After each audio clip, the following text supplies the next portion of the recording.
I'm Dr. Chris Bonner. I'm the Senior Director of Animal Health at Dallas Zoo. I'm Jan Rains. I'm one of the Associate Veterinarians here at the Dallas Zoo. I'm Dr. Conley. I'm one of the Associate Veterinarians at the Dallas Zoo. And we're responsible for all the medical care of all the animals here at Dallas Zoo and the aquarium at Fair Park. The most important aspects of what we do as veterinarians: preventive medicine, promotion of health, trauma and emergency medicine, and finally pathology.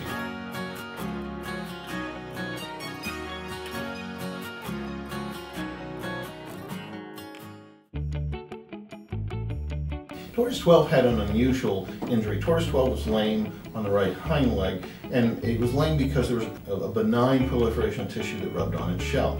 We removed that surgically and sutured that, and unfortunately 12 then tore all his stitches out. So now we had an open wound that had to heal on its own, and that has provided challenges with wound care that we've been addressing for many months now.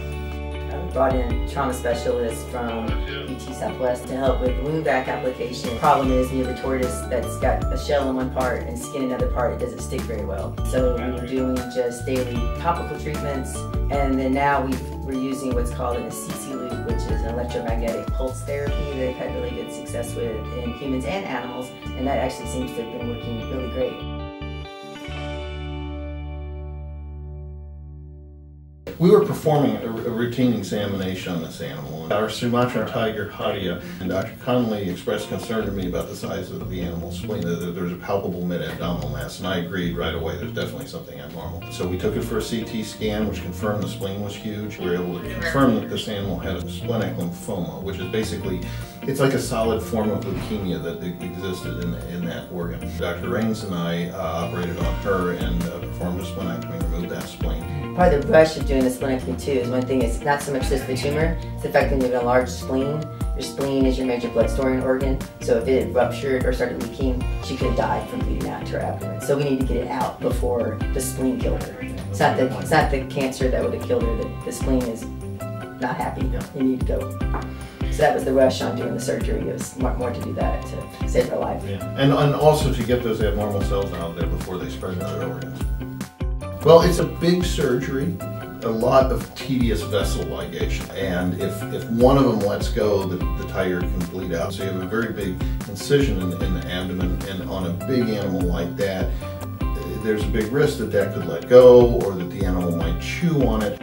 When you have a high-profile animal, a very rare endangered specimen, an animal that's very popular with the staff or the public, it puts a tremendous amount more pressure on. Obviously, we provide excellent care for every animal, whether it's a toad or a tiger, but you're more under scrutiny, you're more under the microscope when you're working on something that's critically endangered. In her case, I think we've got a very slow-growing lesion, and she recovered very well from that, and is not currently showing any further signs of disease. Actually, if you didn't know any better, you couldn't tell she had surgery. She's gaining this weight, she's eating well, she's behaving completely normally. So you wouldn't have any idea she'd ever been sick.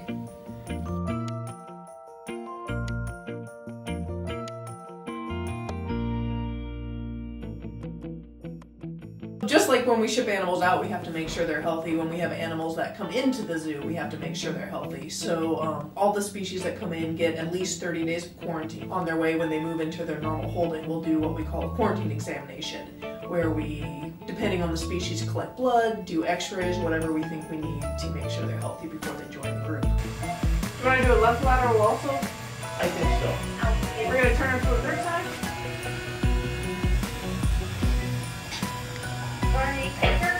Everybody go ahead and ungown, and we can get ready to move her back to the barn. Margaret chimpanzee just had her quarantine examination, which consists of a complete physical examination under anesthesia, and she also had an oral examination, and at that time we found that she had a damaged tooth. This lower left canine had apparently had a root canal in the past, but has lost its filling and fragmented, so we just elected to extract it.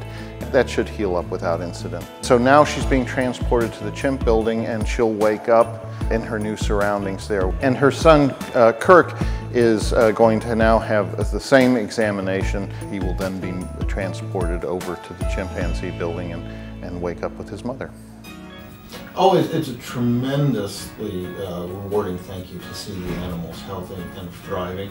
And it's also tremendously rewarding the gratitude of the keepers and curators and supervisors who care for those animals.